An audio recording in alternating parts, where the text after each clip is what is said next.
Boa noite. Muito obrigada pela vossa presença. Sejam muito bem-vindos a mais um estudo. Hoje o título do nosso trabalho é Inventar a Novidade em Tempo de Adversidade e nós estamos precisamente a atravessar um momento crucial no ciclo de vida da Terra, o solstício de inverno, que será amanhã, um momento em que a Terra está mais inclinada em relação ao Sol e por isso vai receber menos luz. E esse momento da natureza tem sido alvo das mais belas histórias, umas mais míticas do que outras, de batalhas entre a luz e a sombra. Porque, de facto, a partir de amanhã, nós vamos começar a ter um pouquinho mais de luz nos nossos dias. No hemisfério norte, o dia de amanhã do solstício de inverno celebra precisamente o retorno da luz, um ponto de viragem literal, mas também simbólico, em relação à escuridão para a iluminação. E estes pontos de viragem, de facto, seja no ciclo da natureza, seja nos ciclos das nossas vidas, são essenciais. Por exemplo, essenciais para nós avançarmos. Se nós formos, por exemplo, lembrarmos o príncipe Arjuna, da Bhagavad Gita, esse grande épico da literatura oriental, logo no início desse épico, o príncipe Arjuna, que é o maior guerreiro, era o maior guerreiro daqueles tempos, ele era arqueiro, ele vê-se confrontado com quem? Com todos os seus inimigos. Que nesse ponto em que ele tem que decidir se vai para a batalha, para o campo de batalha ou não, esses inimigos são nada mais, nada menos do que os seus entes mais queridos. Os seus familiares, os seus professores, aqueles que ele considerava amigos. E portanto, ele olhando para o campo de batalha, ele vê os seus amigos. E é forçado a escolher entre lutar para preservar o bem comum ou recuar e rejeitar essa luta e sofrer consequências terríveis. Cada uma dessas escolhas vai ter consequências. E Arjuna, nos primeiros momentos, ele fica paralisado com o medo, com a indecisão, com até alguma depressão. E ele implora a Krishna, vamos dizer que é o equivalente a Deus, vamos dizer assim. Diz-me o que fazer, devo ir para a batalha ou não? E é precisamente nesse ponto em que Krishna se entrega humildemente, que Arjuna se entrega humildemente a Krishna, que se ajoelha e diz-me: eu não sei o que fazer, a minha visão está turva, está atoldada, não sei qual é a decisão correta. É nesse momento em que ele se vira para pedir a ajuda divina que acontece um momento de viragem, porque ele abre-se por si mesmo à compreensão além daquilo que ele conseguia viver naquele momento. Além daquela confusão que ele estava a viver, no exato momento em que ele se humilha e pede ajuda para a sua decisão, ele cria um espaço novo para uma nova compreensão. E com certeza todos nós encontramos momentos semelhantes nas nossas vidas, naqueles momentos em que todas as narrativas que nós construímos para as nossas vidas desmoronam, quando as circunstâncias nos levam aos nossos limites, deixando-nos vulneráveis, deixando-nos fatigados, sem saber como dar um sentido a tudo o que está a acontecer e a seguir em frente. Mas muitas vezes, quando deixamos de tentar descobrir e ficar tão obcecados, digamos assim, pela nossa perspectiva pessoal, pelo nosso interesse pessoal, como nos alerta o livro dos Médiuns, é precisamente quando nós nos libertamos desse nosso interesse pessoal e dessa nossa perspectiva limitada ao nosso eu, que nós nos abrimos para uma sabedoria que temos em nós, uma sabedoria interior, que emerge e que nos torna abertos a essas tais novas formas de compreensão que todos nós precisamos. A essas novas formas de compreensão que nos levam a vislumbrar caminhos onde antes só víamos becos escuros. Isto para dizer, então, que muitas vezes, aqueles momentos, tal como o Arjuna estava a viver, em que parecemos não saber para onde ir, muitas vezes é nesses momentos que surge uma clareza nova. E porquê? Porque quer este guerreiro, quer esta voz da sabedoria interna, os dois vivem em nós.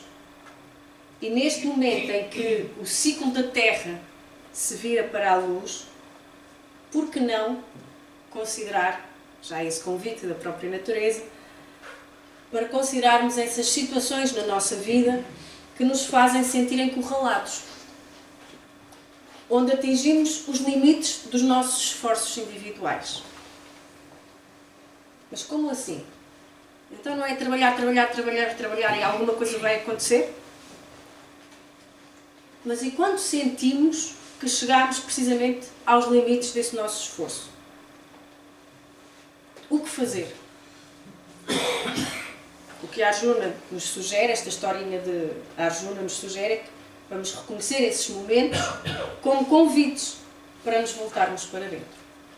Como um convite para ouvirmos a nossa sabedoria interior, ou a nossa consciência, se quisermos usar os termos do Livro dos Espíritos.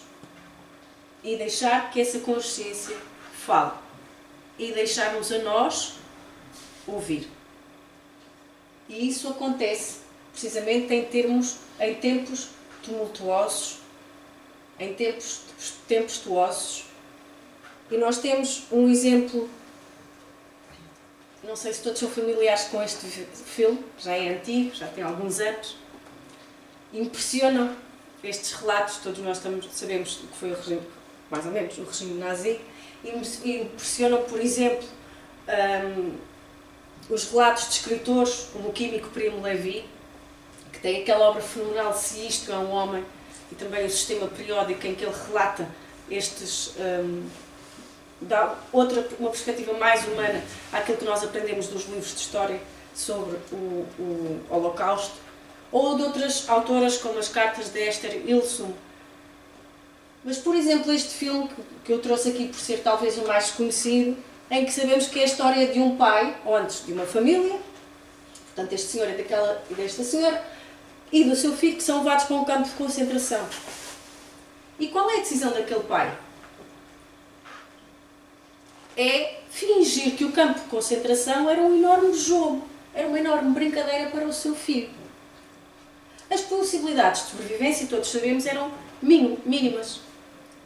Mas, independentemente disso, aquele pai que te escolheu tornar a vivência diária num campo de concentração, portanto, em condições que nenhum de nós aqui consegue imaginar,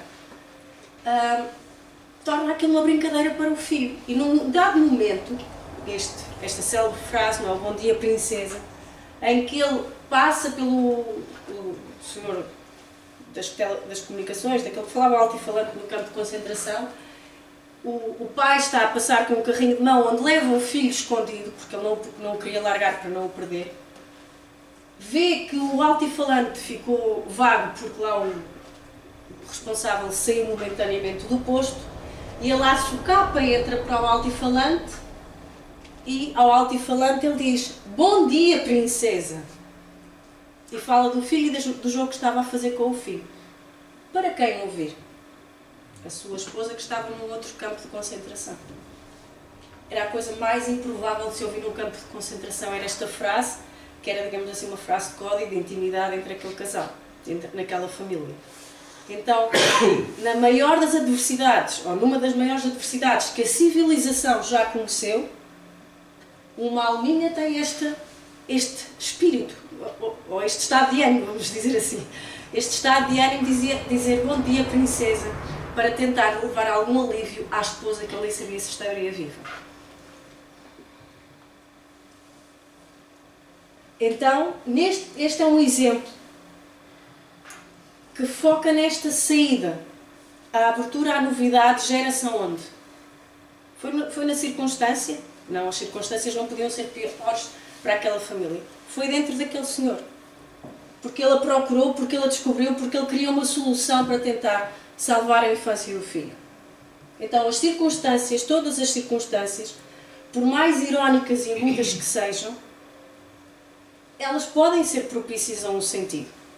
Podem ser propícias a uma liberdade. Podem ser propícias a uma transcendência. E é esse sentido que acaba por ser o berço da novidade nas nossas vidas. e na nossa vida, como é que nós abrimos este berço da novidade. Este algo novo. Como dizia o poema de Pessoa, não é? A tristeza às vezes é uma alegria que nasce sob o acaso de um disfarce. E é isso que a vida é. Então como é que a alegria pode nascer da tristeza? Como é que eu na minha vida abro campo, abro espaço a essa novidade? Este livrinho aqui, com o título Um Amigo, me chamou a atenção, não tanto pelo título, nem pela autora que não conhecia, mas por ser uma tradução de Sofia Melbrenner. A certa altura diz assim: um amigo não está sempre de acordo contigo. Um amigo contradiz-te e obriga-te a pensar honestamente. Então, aqui está uma forma que se calhar nem todos pensamos. A amizade. Os amigos na nossa vida não são aqueles que nos dizem amém a tudo, que nos dizem sim a tudo, que nos admiram em tudo. Porque quem se só junta com quem está sempre de acordo consigo, não tem amigos. Tem páginas, tem seguidores, tem acólitos, tem submissos. E isso não são coisas que nós queremos no século XXI. Porque é no século XXI que nós estamos. E no século XXI nós ainda temos coisas muito próximas, ou começam a surgir muito próximas daquilo que tivemos. Ainda hoje, no Planetário do Porto, que foi vandalizado. Ainda ontem, no Martim Muniz, em Lisboa. Portanto, estas coisas não são só dos livros de história. Mas dizíamos então que um amigo não está sempre de acordo connosco, diz-nos esta autora. Porque se ele nos contradiz, ele traz-nos uma perspectiva nova. Ele traz-nos uma... Deixa-me cá ver esta opinião novamente. Deixa-me cá ver se esta perspectiva é válida para eu analisar a minha situação. Porque se um diz mata e o outro diz esfola, isso será assim tão... Pode ser útil para algumas situações, mas para outras não traz conhecimento. Traz perpetuação, se calhar, de coisas que não são positivas. Quando Jesus dizia ao homem rico, larga tudo e segue-me, ele não estava a concordar com o jovem e não deixava de o amar por isso. Quando ele diz a outro, deixa os mortos enterrar os seus mortos, ele não estava de todo a concordar com aquilo que se defendia na altura. Aliás, se houve pessoa que mais discordou com o que era comum na altura foi Jesus. Ele dava sempre uma outra perspectiva, uma outra solução, bem próxima da vida, da vivência diária das pessoas. Propõe uma alternativa. E se nós repararmos nos últimos conflitos mundiais, por exemplo, foram sempre intensificados num ponto em que alguém só queria ajudar o líder e o seguia calmamente, cegamente. Por exemplo, uma socióloga que já falei aqui, a Hannah Arendt, quando ela estudou como é que foi possível que o regime, tudo aquilo que aconteceu durante o nazismo e o Holocausto acontecesse, como é que aquilo foi possível? Como é que homens puderam fazer aquilo a outros seres humanos? A conclusão a que essa investigadora chegou foi muito simples. Eram pessoas que se limitavam a seguir ordens. Há outros estudos científicos que vêm trazer outros contributos. Mas eram pessoas que se limitavam a seguir ordens cegamente dos seus líderes. E, portanto, torturavam, matavam porque estavam a seguir ordens.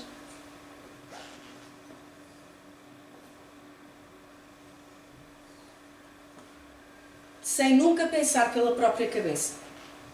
Porque continuamos naquela filosofia, se não estão comigo, estão contra mim. Por acaso até deu origem à guerra do Iraque. No meio espírita às vezes é uma coisa parecida e chamam-lhe obsessão. Se a pessoa tem uma opinião diferente, está obsidiada.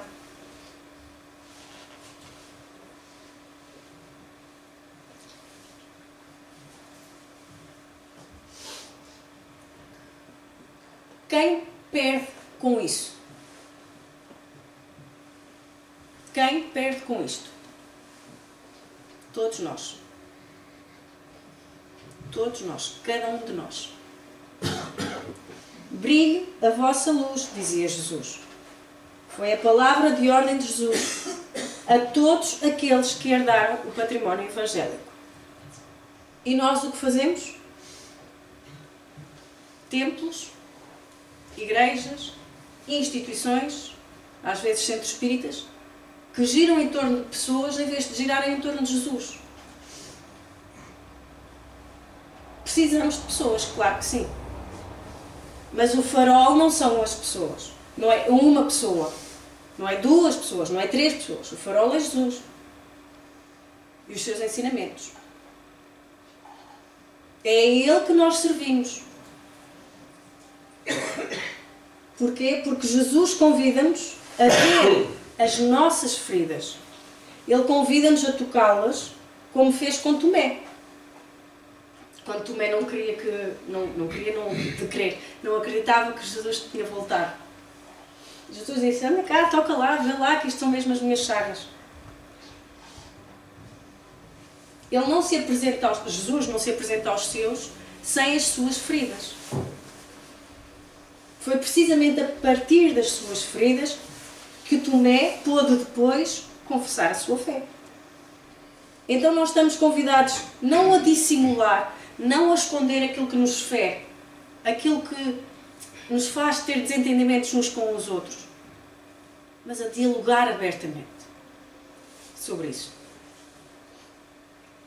Porque uma pessoa, uma instituição, um grupo que é capaz de compreender as chagas do outro, que é capaz de compreender as chagas do mundo atual e de assumi-las, de sofrê-las, de acompanhá-las, é aquele que é capaz de as procurar sanar. Não é aquele que julga as feridas dos outros. É aquele que é capaz de as ver, de as compreender, de as acolher. E se for preciso, de contradizer e dar uma opinião diferente. Colocando sempre no centro o único que pode sanar as feridas e que tem o nome de Jesus. Rosas negras. Alguém tinha visto? Descobri há pouco tempo. E existem num país apenas, numa aldeia apenas, Turquia. É o único, uma aldeiazinha cujo nome eu não sei dizer, portanto não me vou arriscar. É o único lugar no mundo onde crescem estas rosas negras naturais, não é tingido, alimentadas pelas águas do rio Eufrates, e elas aparecem desta cor durante o verão. Noutras estações do ano elas são muito vermelhas, mas um vermelho muito escuro. E esta cor é dada pela densidade dos solos naquela zona. Às vezes nós pensamos que nós atravessamos alturas na nossa vida em que parece, bom, isto não está a funcionar. Qualquer que seja a estratégia que nós usemos, não está a funcionar. Estou sempre a bater com a cabeça no poste. Não nos sentimos felizes, não nos sentimos saudáveis, nem somos aquilo que sabemos ser. O peso, tudo isso às vezes parece-nos forte, faz-nos querer desistir. Mas não tem de ser assim porque sabemos que não vai permanecer assim. Porque como dizia Marco Aurélio, o imperador romano, agora podem te ver como uma besta. Para a semana já te veem como bestial. E depois, é como no futebol, não é? Depois outra vez como uma besta. E depois como bestial. Mas não faz mal. Porquê? Porque não somos nós que importa. É a escritura divina do Evangelho, que, como diz Jesus a um dos seus discípulos, e que encontramos essa história no livro, no roteiro de Jesus, a escritura divina do Evangelho é o próprio coração do discípulo. Não precisamos dizer e anunciar que somos, que fazemos, que acontecemos. Porque está no nosso coração. E o essencial, como dizia o Saint-Exupéry, é invisível para os olhos. No Livro dos Espíritos, na questão 647, esta questão de sermos a escritura divina no nosso coração e que no fundo é o mandamento maior do amor ao próximo, é central na lei de Deus. E a pergunta que Kardec faz é: toda a lei de Deus está contida na máxima do amor ao próximo ensinada por Jesus? O que é que os Espíritos respondem? Certamente. Esta máxima encerra todos os deveres dos homens entre si, mas é preciso que lhes mostre a sua aplicação, do contrário, negligenciá-la como fizeram até hoje. Por outro lado, a lei natural compreende todas as circunstâncias da vida e esta máxima não é senão uma parte. São necessárias aos homens regras precisas. Os preceitos gerais e muito vagos deixam muitas portas abertas à interpretação.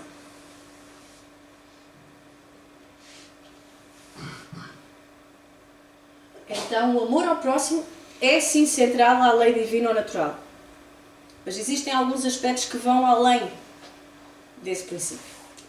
E os Espíritos também vão frisar que os princípios gerais são muito frequentemente mal compreendidos.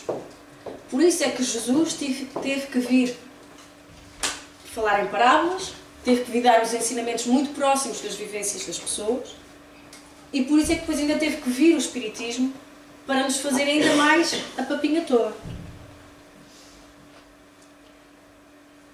Mas convido-vos ao seguinte: pensemos em algo que nos una. A todos aqui. Por exemplo, um forte sentimento de amor, de empatia, de união com alguém. Estou a olhar ali para o Rafael e para o pai. Também está deste lado, por isso dá para fazer exemplo. De certeza que há ali uma relação que une muito aquelas duas criaturas, aquelas duas pessoas. Mas mesmo que não seja entre duas pessoas, com a natureza, com o universo, com o animal, mesmo com o objeto. Quando nós pensamos na ordem psicológica do ser humano e na maneira como a natureza nos dotou de emoções complexas, e isso não terá sido ao acaso, nós não podemos deixar senão de maravilhar-nos perante essa sabedoria. E se considerarmos, por exemplo, esse sentimento de amor que une dois cônjuges, que une um pai e um filho, que está presente em todas as sociedades e todas as culturas, independentemente de credos e filiações e o que seja, ela serve para quê? Porque é que em todas as criaturas existe este sentimento, não por todos ainda, este sentimento de amor por alguém, ou pela natureza, ou pelo todo. Qual é a finalidade desse sentimento de amor a alguém ou a algo? Fazer-nos evoluir e facilitar a nossa relação com o todo, ou devoção, se lhe quiserem chamar, se não lhe atribuírem um significado religioso. O compromisso, as ligações afetivas e emocionais são necessárias para a coesão social. Se não houver esse sentimento entre o Rafael e o pai, aquela família mantém-se coesa. Verdadeiramente coesa. Se alguma estrutura na sociedade não tiver este sentimento de amor em si, ela mantém-se coesa. Ou feita a pergunta de outra forma: porquê é que não encontramos tanta coesão nas instituições que nós temos na nossa sociedade? Sejam elas quais forem. Porquê? Porque esta lei central está ausente. Este sentimento básico de amor está ausente.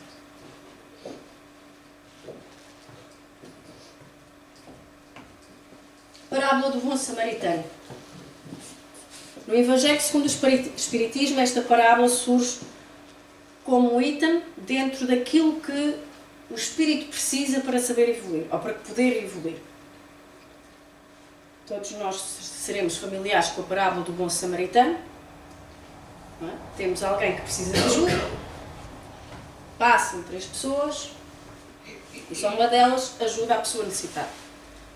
Não foram os doutores da lei que ajudaram, Eles tinham um profundo conhecimento das leis de Moisés, tinham um profundo conhecimento dos livros do Velho Testamento, mas para eles, Samaria era a escória. Era o pior dos piores lá na Terra Prometida. O sentimento de ódio pelos samaritanos era tão arraigado que mesmo os discípulos de Jesus não gostavam muito de ir para aqueles lados, como se viu com o episódio do poço de Jacó.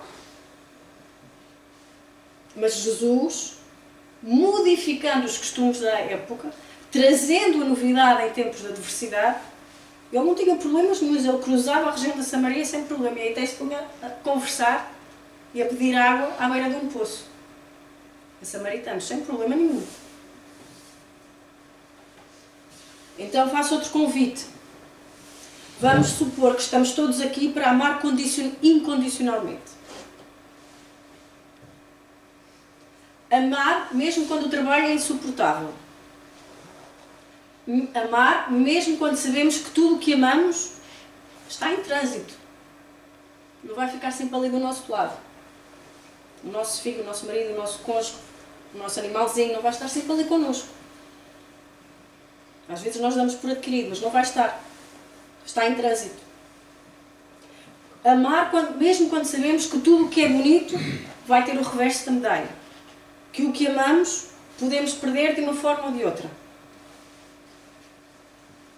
Vamos supor, e concordamos, por exemplo, com o poeta Rilke, Rainer Maria Rilke, que insistia que alguém ser amado por outro ser humano é talvez a coisa mais difícil de todas as nossas tarefas. Mas é precisamente essa a tarefa que nós devemos dedicar à nossa vida. E para isso nós precisamos de um acordo. Temos que aprender a viver e perceber que aprender a viver é aprender a amar. E para aprender a amar é também aprender a morrer, como nos diz a oração de Francisco de Assis. Então há aqui um imperativo inevitável, que nós já vimos na questão 647 do Livro dos Espíritos, que nos renta darmos um significado a esta nossa natureza espiritual. Porque o preço de nós sermos um espírito em evolução, qual é? O que é que o príncipe Arjuna fez? Ajoelhou-se e pediu ajuda divina. O preço de nós sermos um espírito em evolução, com toda a ajuda que temos, é a humildade absoluta. Não podemos negociar com o universo, nem podemos negociar com Deus sobre a nossa morte física. Posto isto, não importa tanto quantas batidas o nosso coração dá, mas se calhar vai importar mais. Acho que há um poema, uma música qualquer sobre isto. Porquê que o meu coração bate? Não é tanto o número de batidas, mas porquê que aquelas batidas batem?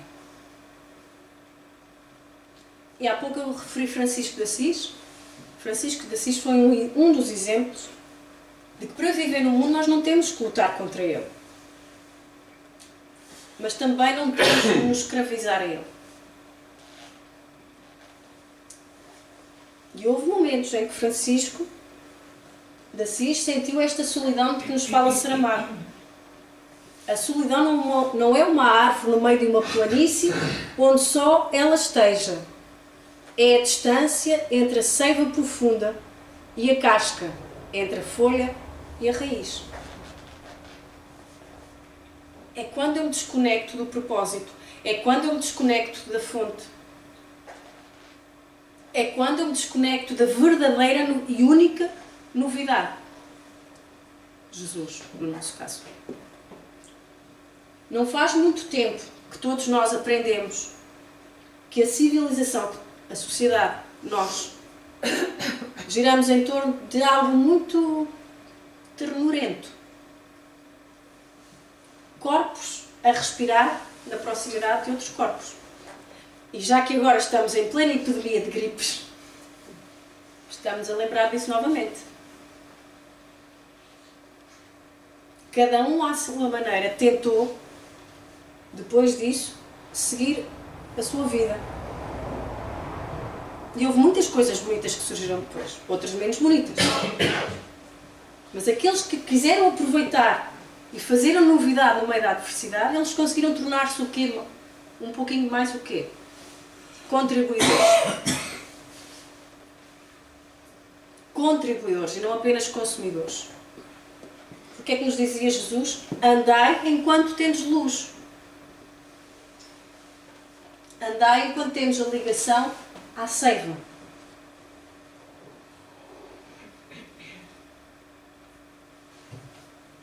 Um dos amigos mais próximos, lá está, é que não concordava muitas vezes com Francisco de Assis, mas um dos amigos mais próximos de Francisco de Assis, certamente, em certa altura, perguntou-lhe: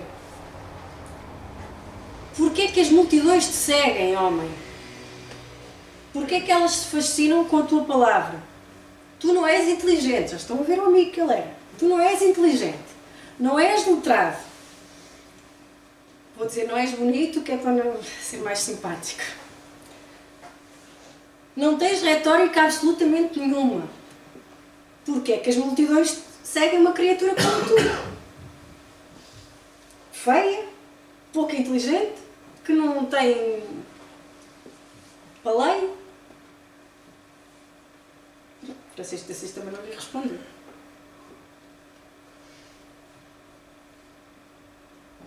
É porque uma das funções mais sublimes do Evangelho e do Espiritismo é o preparar o homem para que saiba viver com dignidade em quaisquer circunstâncias.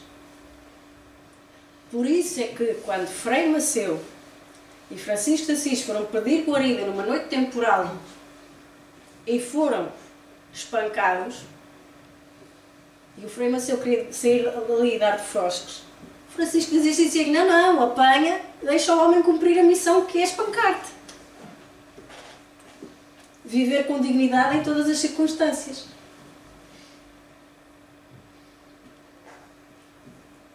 Então, quando o frio da adversidade nos bate à porta, muitas vezes nós recusamos uma experiência que afinal poderia ser a adversidade e poderia ser a manifestação daquilo que Deus queria para nós naquele momento. Que nos dá segundo o que necessitamos e não apenas segundo aquilo que nós desejamos.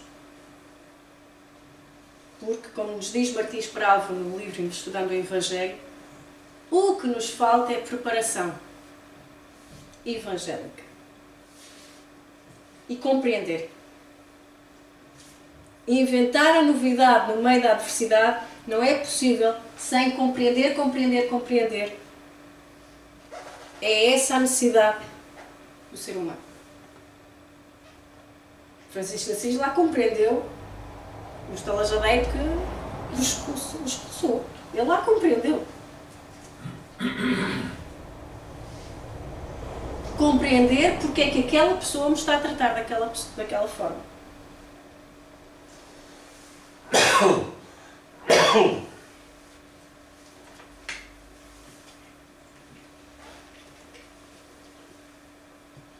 E se eu compreender, eu vou compreender também e perceber como se comporta um cristão.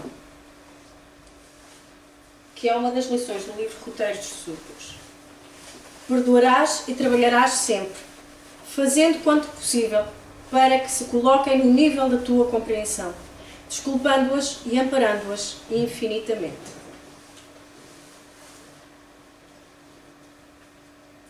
São injustos connosco, são justos, são leigos, são brutos, mentem-nos, traem-nos, enleiam-nos, elogiam-nos. Nós perdoamos e trabalhamos sempre. De acordo com o quê ou com quem? Jesus. A novidade, a boa nova. Porque o Evangelho é a boa nova e as boas notícias dão alegria. Não é? Agora até os telejornais acabam e para acabar uma boa notícia. Ser pobre Não era motivo para ser triste. Para Francisco de Assis, por exemplo, não era. Só que ser alegre não significa estar livre de problemas. Não significa não ter contas para pagar. A Joana de Ângeles dizia-nos que ninguém que seja saudável pode viver sem o contributo da alegria. E esta pode ser encontrada nas coisas mínimas. Quais são as coisas mínimas que nos trazem alegria? Nós ainda nos lembramos disso?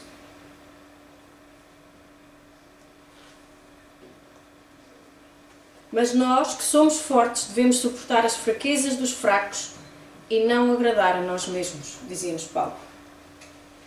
Jesus, certa feita, virou-se para Simão Pedro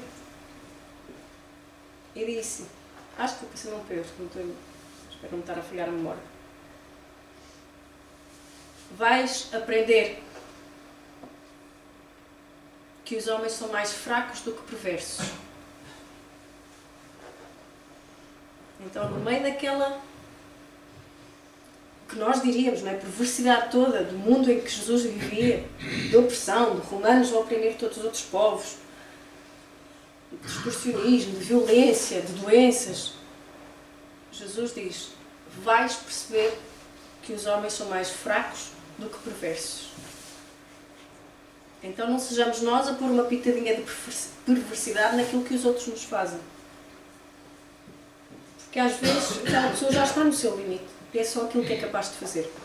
Para nós pode parecer pouco, mas aquela pessoa já pode estar no seu limite.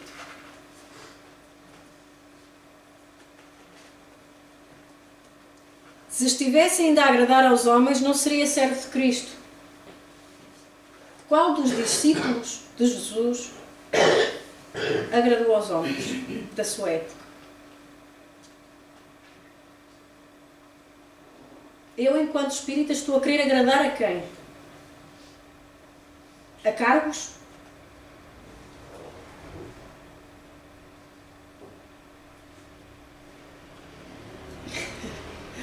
Se já não estiver gravando, mas está, faz mal. Enquanto espírita, eu quero agradar a quem? Ao meu ego? Ao meu interesse pessoal?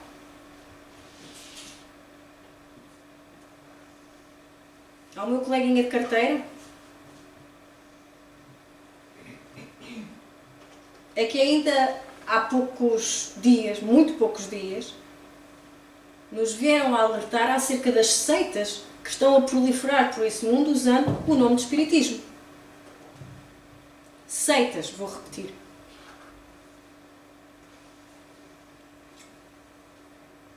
É porque estamos a agradar a Jesus ou porque estamos a agradar aos homens?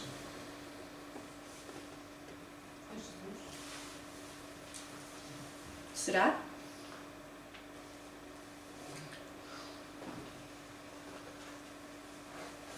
Jesus criou seitas?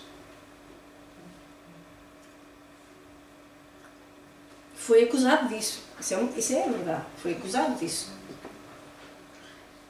Os sinceros discípulos do Evangelho devem estar muito preocupados com os deveres próprios e com a aprovação exclusiva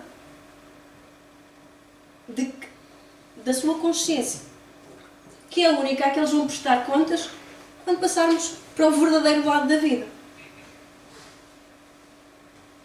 Nos trabalhos que forem chamados a executar, aprendendo a prescindir das opiniões do mundo, quer elas sejam favoráveis e elogiosas, ou quer elas sejam derrotistas. Porque, novamente, muitas vezes, quem não nos quer assim tão bem, até os nossos erros elogia. Os tais acólitos, páginas, seguidores, essas tais coisas que já não deviam existir no século XXI.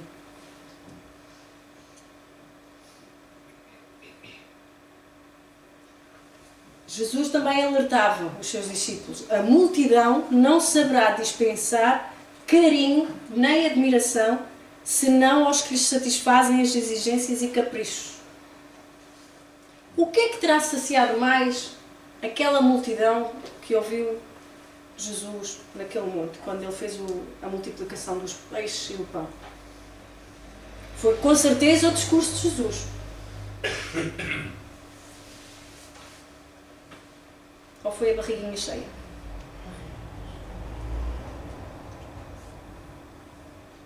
Por isso é que ainda aqui estamos.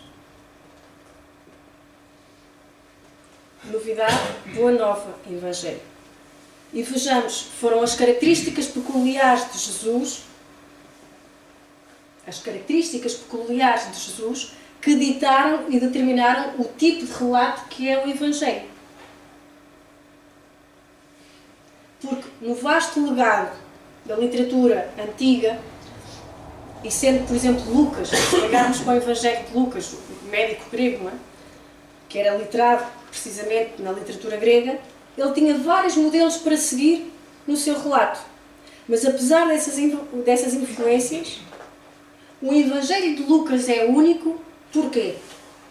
Porque a figura de Jesus permanece ou aparece como única. E a finalidade do Evangelho não aparece para o exaltar como o arquétipo de virtudes. Quando o relato de Lucas foi escrito, só um pequeno grupo de discípulos se interessava realmente por Jesus. Só um pequeno grupo de discípulos se interessava por Jesus. Porque Jesus, na altura, era rejeitado por aquele mundo pagão em que vivia. Era proscrito no mundo dos judeus. Era rejeitado na sua própria terra natal. No entanto, o rejeitado é o único pelo qual nós podemos evoluir. E isso fica claro logo no início do Evangelho de Lucas, em que os 3 primeiros capítulos nos centram logo na figura central de Jesus. E é logo em Nazaré que Jesus toma a palavra para declarar a sua missão. Nenhum profeta é bem recebido na sua terra. E a construção de Jesus é o tema principal deste Evangelho. Porquê? Porque é também a nossa construção que está em causa no Evangelho. E depois desses 3 capítulos iniciais do Evangelho de Lucas, vêm as histórias que revelam Jesus através do quê? Das suas palavras e das suas ações. Que, por causa das tais interpretações de que falávamos há pouco, vão dar origem a uma série de conflitos e equívocos acerca da sua identidade. E Jesus vai corrigindo a sua identidade. Se não, reparem, não é este o filho de Josué? Em verdade vos digo que nenhum profeta é aceito na sua pátria, diz Jesus. No episódio da cura do paralítico, quem é este que diz blasfémias? Que é mais fácil, resposta de Jesus, dizer: estão perdoados os teus pecados, ou dizer: levanta-te e anda?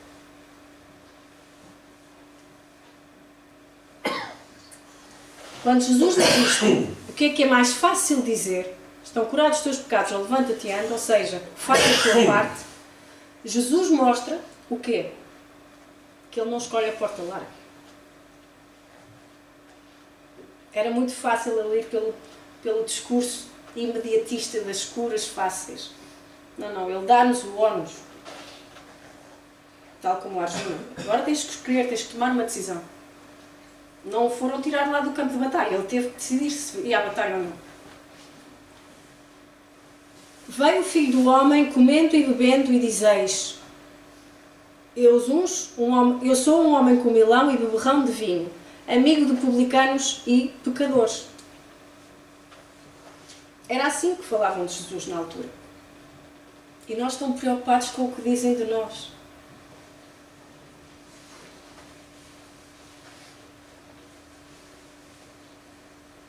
Quando o forte armado guarda o próprio pátio interior, os seus bens estão em paz. O que é que dizia há pouco naquela imagem das rosas negras? O que interessa é que o Evangelho esteja no nosso coração. Então vemos, só nestes exemplos, que Jesus aproveita a oportunidade para corrigir a construção social que dele fazem, mostrando quem é quem. Desde o mais humilde habitante da Palestina até ao rei Herodes. Não há quem não se sentisse atraído por Jesus. Porquê? Se ele era apenas um beberrão e um comilão. porque Ele nos vai anunciar isto, que está próximo de vós o reino de Deus. Mas esta proximidade não corresponde só a um acolhimento. Nem nos dias de hoje, onde ainda se mata, se viola, se abusa, se persegue, se tortura em nome de Deus.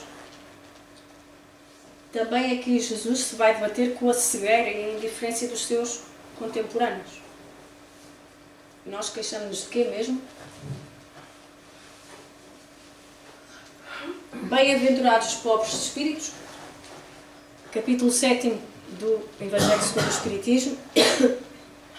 Que queres? Manda, disse ela, que estes meus 2 filhos tenham assento no teu reino, um à tua direita e o outro à tua esquerda. Vamos ver. Estão lembrados de quem é que pede isto a Jesus?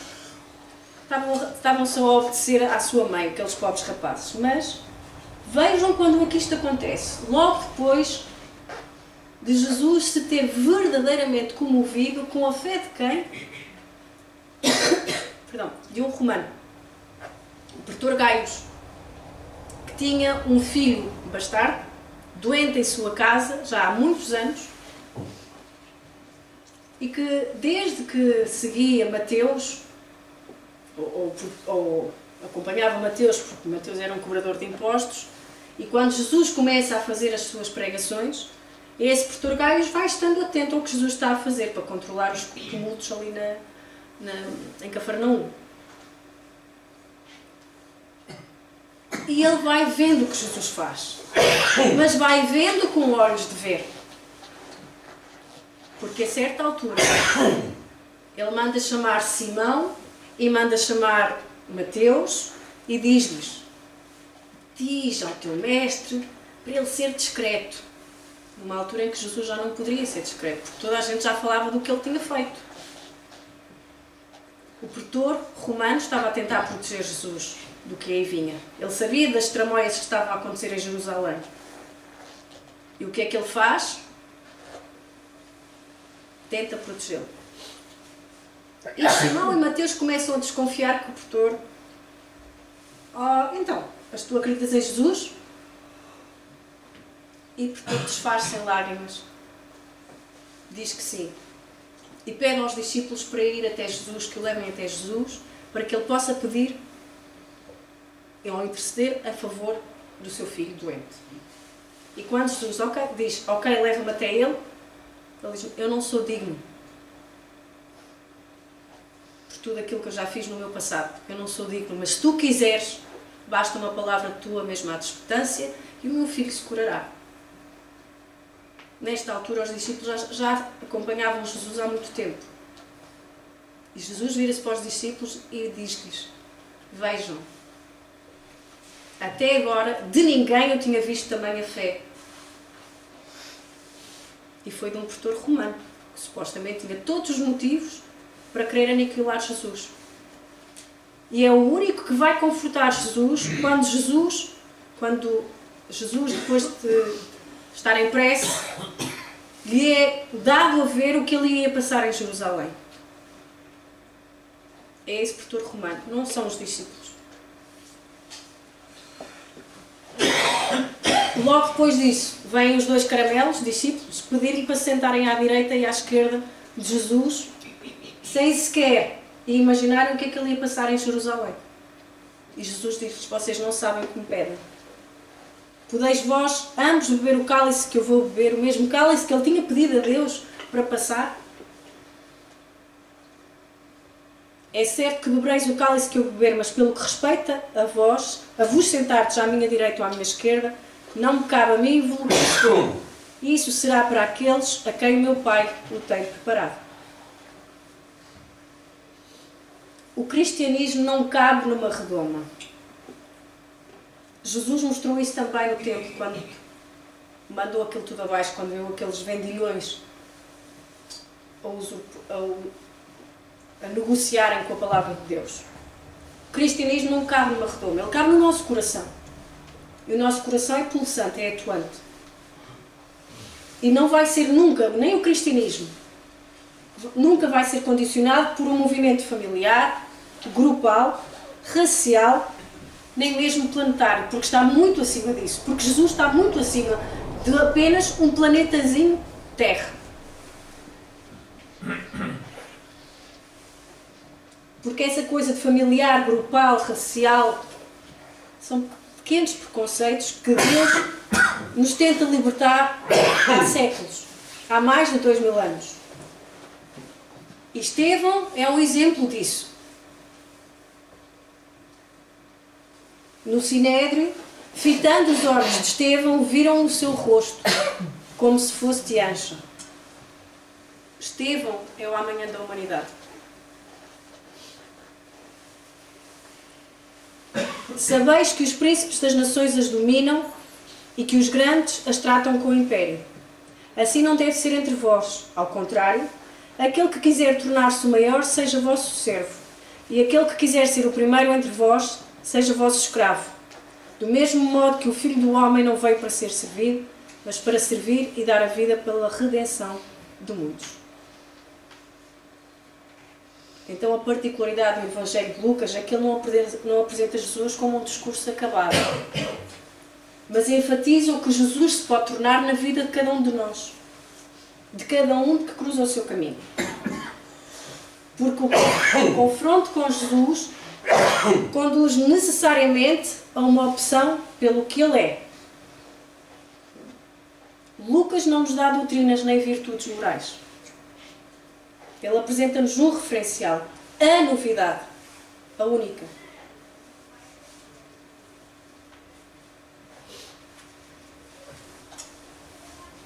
Outra contenda entre os discípulos é quem é que serve melhor a Jesus? Quem é o maior servidor?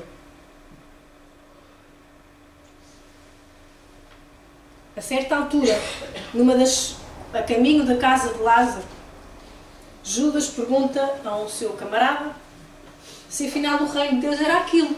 Já iam a caminho do terceiro velório. Passar dificuldades na estrada, não ter onde acampar, ser apedrejado, mortes. Então, mas é isto o reino que Jesus vem anunciar? Porque para Judas devia haver poder, devia haver festa, alegria no sentido mundano do termo, devia haver triunfo. Pois quem é o maior, o reclinado à mesa ou quem serve? Eu no meio de vós sou como aquele que serve. Vós sois o que permanecem comigo nas minhas provações. Então Jesus não nos vai convidar para uma festa. Vai-nos convidar para isto. Vós sois os que permanecem comigo nas minhas provações. E nós vimos isso em Jerusalém. Quem é que ficou lá até ao fim?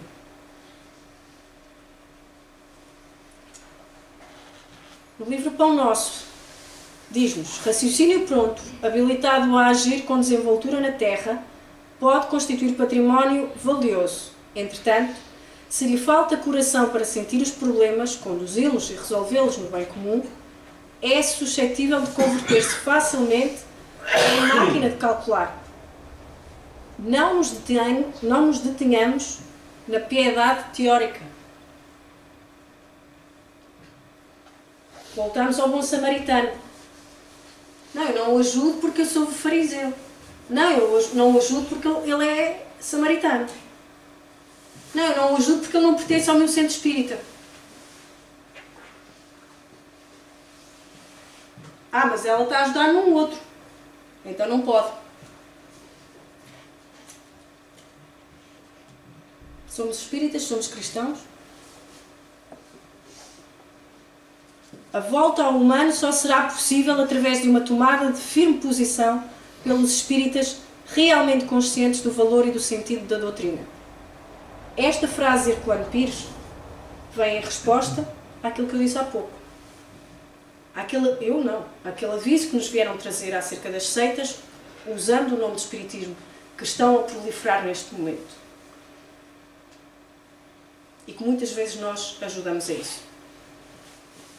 As consequências morais ou religiosas do espiritismo não podem sobrepor-se aos seus objetivos filosóficos, que consistem numa renovação fundamental do pensamento, desde o campo das ciências até o da religião, da ética, da estética, da economia, da pedagogia, de todo o conhecimento. E isso não é difícil de compreender. E o que nos cabe é apenas isso. Compreender. Tal como fizemos há pouco. Como vimos há pouco no compreender, compreender, compreender, como dizia Martins Peral. Porquê? Porque também fomos compreendidos. Porque também somos compreendidos. Ainda somos compreendidos. Em todas as nossas falhas, em todos os nossos erros. Erramos, sim, mas não há evolução nem crescimento sem erro. Quem não erra, não conheço ninguém que não erra. Conheço muita gente que não admite que erra. O Senhor exulta de alegria por tua causa. A quem é que ele se estará a referir nesta frase? Eu tenho a resposta a isso. Está dentro daquela caixinha. E vou convidar-vos, quando forem para o passe, a verem por quem é que Jesus exulta de alegria. Espreitem dentro da caixa. E espreitem dentro da caixa para verem de quem é que Jesus realmente precisa. Deixo-vos o desafio para quando forem para o passe. Muito obrigada pela vossa atenção. Esta foi a bibliografia que utilizámos para o trabalho de hoje. Se houver alguma questão ou comentário que queiram fazer no final dos trabalhos, estarei disponível. E vamos então fazer a nossa prece.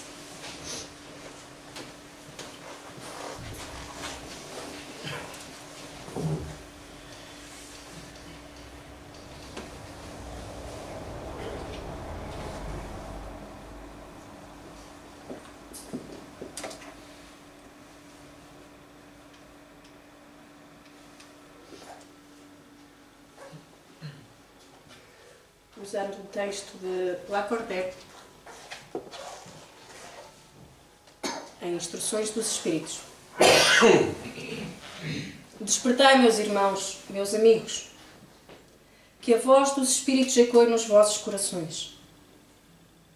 Sede generosos e caridosos, sem ostentação, isto é, fazei o bem com humildade. Que cada um proceda pouco a pouco à demolição dos altares que todos ergueram ao orgulho. Numa palavra, sede verdadeiros cristãos e tereis o reino da verdade.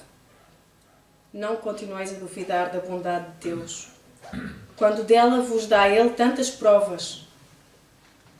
Vimos preparar os caminhos para que as profecias se cumpram. Quando o Senhor vos der uma manifestação mais retumbante da sua clemência, que o enviado celeste já vos encontre formando uma grande família. Que os vossos corações, mansos e humildes, sejam dignos de ouvir a palavra divina que Ele vos vem trazer. Que ao eleito somente se deparem em seu caminho as palmas que aí tenhais deposto, volvendo ao bem, à caridade, à fraternidade. Então, o vosso mundo se tornará o paraíso terrestre. Mas, se permanecerdes insensíveis à voz dos Espíritos enviados para depurar e renovar a vossa sociedade civilizada, rica de ciências, mas, no entanto, tão pobre de bons sentimentos, então, não nos restará senão chorar e gemer pela vossa sorte. Mas não, assim não será. Voltai para Deus, vosso Pai, e todos nós, que houvermos contribuído para o cumprimento da sua vontade, entoaremos o cântico de ação de graças, agradecendo-lhe a inesgotável bondade e glorificando-o por todos os séculos dos séculos. Que assim seja.